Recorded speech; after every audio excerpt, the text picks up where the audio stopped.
Oh lord, Pixar, what do you have in store for this? What's up everybody, this is Willie, and recently, a couple of weeks ago, the official trailer for the upcoming Hoppers movie got released by Pixar, and we're gonna break it all down each step along the way. And you know what, before I get to the actual trailer breakdown, I might as well briefly recap what we got from the teaser a few months back, where we had Mabel pop up to the university and have the scientists introduce her to this revolutionary project that allows humans to hop into the animal world and embody as one, which we get that notable line of how the case here is similar to Avatar.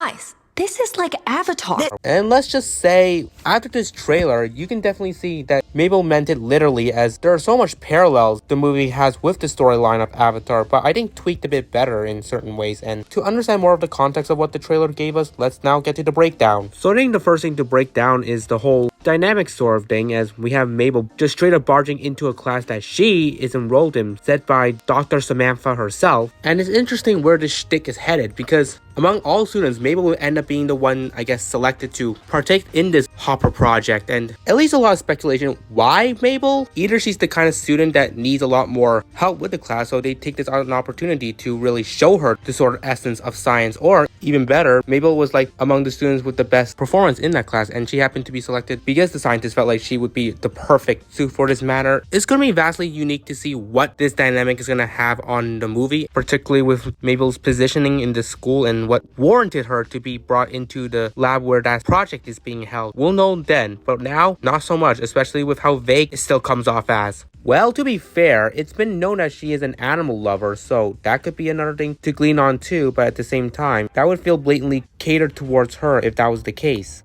And then that leads us to the lab, where we learn about the whole notion of this project, where is this revolution technology where humans are able to find their way to immerse into the animal environment. And we had this brief glimpse of Dr. Samantha trying what I guess is the predecessor to the project, where she attempted to cosplay as a beaver for some freaking reason, and it just failed as the beavers dashed away from her. And oh hey, we see one of the scientists basically try out, but not with a beaver, with some bird, which I'm sure that's not going to have any sort of relevance to the trailer unless you're paying attention, right? But anyways, the trailer just repeats what was shown in the teaser, with the professors just demonstrating to Mabel how the science works in this spot. And now we get a much more bigger glimpse, where I guess Mabel was very intrigued to try the Hopper technology that leads to her being a beaver, and I guess somehow making her way into the wild environment to really enhance her exploration with this kind of technology.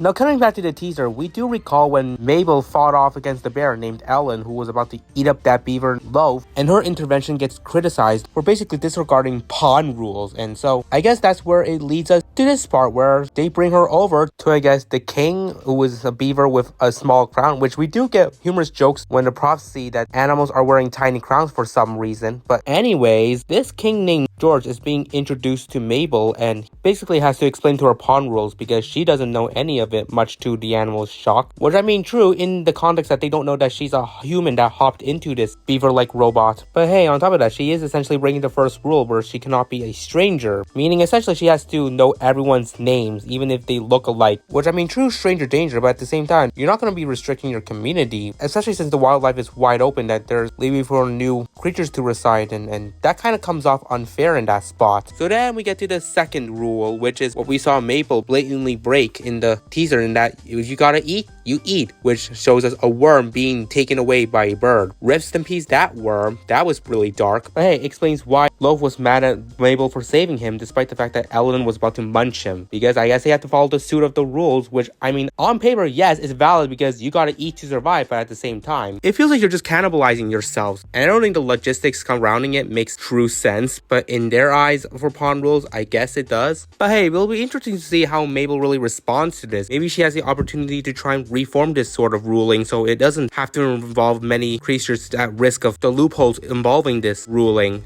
But hey, now that Mabel has adapted herself into this society, she in turn shuts off the signal from the scientist monitors, which leads to the fun line of she found a button. But anyways, now Mabel is ready to assist in the animals to develop this army against the human race, because they are essentially destroying the lands of their habitat, and they need a lot of strong reinforcements together as one big mob to fight off this resistance. And then these short scenes put together to introduce us to the mayor character named Jerry, who from what I know as well well, he's also a real estate developer too, and he's basically being set up to be the movie's antagonistic figure. Though with that said, we don't really have much to gauge off of besides the general topic of him being essentially the perpetuator for this breach of the habitat land. He does seem fascinating and definitely someone who looks very smug and self-absorbed. Though with that said, there is a part at the end of the trailer that contrasts to what a seemingly antagonistic role would actually not end up to be. And then our next few shots involve an assembly of all animal domain representatives who vow to unite for this rebellion against the human resistance. And it leads to some fun lines of them wanting to squash them. Much to Mabel's protest, which I mean, true in a way that humans always have the upper hand on animals, but squashing them seems a bit much and dark to the extreme. But hey, if you're gonna wake up and choose violence, you might as well, especially with the mob that you are creating. But here, this is where I can see how Mabel has immersed herself into this wildlife and is content on enabling herself to fend off against her human resources. And then as you saw earlier, there was a bird-like creature that exploded as it collided into the side of a cliff, which if you trace back to that scene in the lab, it's clear that the profs used a hopper for a bird to get Mabel, and bad luck to them, Mabel put up a good fight to stop them from intercepting her plans. And if this is the situation, it does raise a lot of plot questions on like why they can't even remove Mabel from the hopping system. Well, I guess we have to wait for the movie to explain the full details themselves, but basically in the context, we know that Mabel has already shut off signal for the profs to monitor her act, so they can't do anything. And plus also, when the thing functioned, it all started at the lab, and I guess they must need that robot beaver to be back at the lab in order for Mabel to, I guess, be removed from the system. So yeah, that leaves a lot of things up in the air, like why the system is designed like that, but you know, it is what it is, and it backfired on them big time, as now Mabel leveraged that to permanently be able to interfere with the animal lives, much to their protest that they mentioned earlier. And in a way also, as they are obviously paralleling a lot with Avatar, I can see that the writing for this part is to distinct themselves from how it would have been portrayed in Avatar, where in that movie respectively, the users don't have to voluntarily be removed from the system. Someone else could do it for them, even in an unexpected case. While here, Pixar really shifted away from that, which I mean, to be fair, might be minimizing the force of our potential resistance, but at the same time, makes things more interesting with how Hopper users can leverage this. And then we're left with this final scene of Loaf and Mabel seemingly sneaking into Jerry's car and communicate with him with his phone, because obviously, and basically give orders to him, which he complies with. And there are so many details surrounding this final scene. First off, it seems that Jerry is being set up with this narrative where he starts to recognize his flaws and what damages he's been inflicting on the habitat life. And it'd be pretty cool if he does start developing this mold and becoming a human resource to influence others, reinforce care for the habitats. It'll be cool to see where his character is going to go in the movie, whether he's going to have this reformation storyline after everything that went down. Also on top of this fun detail, aside with the whole gag of rhyming Jerry's name with Harry, if you do notice, when Jerry looks at Mabel, her eyes are fully pupilled, while I guess from the audience and the animal's perspective, Mabel does has the sclera for her eyes, which is an interesting facet that I think is pertaining to this robotic technology, where it has the ability to camouflage the Hopper features from the naked eye of the humans, which I think is a cool aspect to this, so it doesn't blow the cover for the Hopper system. So interesting touch there.